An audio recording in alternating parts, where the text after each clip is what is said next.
శ్రీరామ జయ రామ జయ జయ రామ. మనము ప్రతి నెల కూడా హిందూ సాంప్రదాయ ప్రకారం 12 మాసాలు, ప్రతి మాసంలో కూడా అమావాస్య విశిష్టతల గురించి మనం చూస్తుంటాం. అలానే ప్రస్తుతం పుష్యమాసము ఆదివారము రోజున వస్తున్నటువంటి మౌని అమావాస్య, ఈ అమావాస్య విశేషమైనటువంటి ఫలితాలను ఇస్తుంది. ఎన్ని సమస్యలు ఉన్నా కూడాను ఈ అమావాస్య రోజున ఆ పరమేశ్వరుడి యొక్క ఆరాధన, అలాంటి సమస్యలన్నీ కూడా తొలగిపోవడానికి సులువైన మార్గాలు ప్రధానంగా ఆ స్వామి యొక్క అభిషేకం.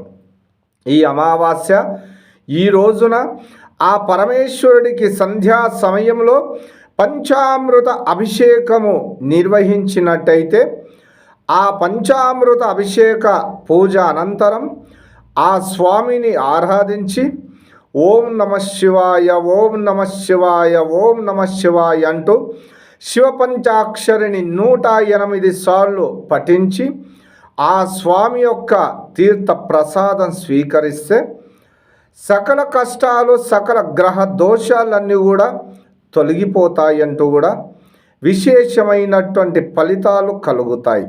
కాబట్టి ఈ అమావాస్య ఆ పరమేశ్వరుడి ఆరాధనతో సకల కష్టాలు తొలగిపోవాలంటూ ఆ స్వామిని ఆరాధించండి. శ్రీరామ జయ రామ జయ జయ రామ.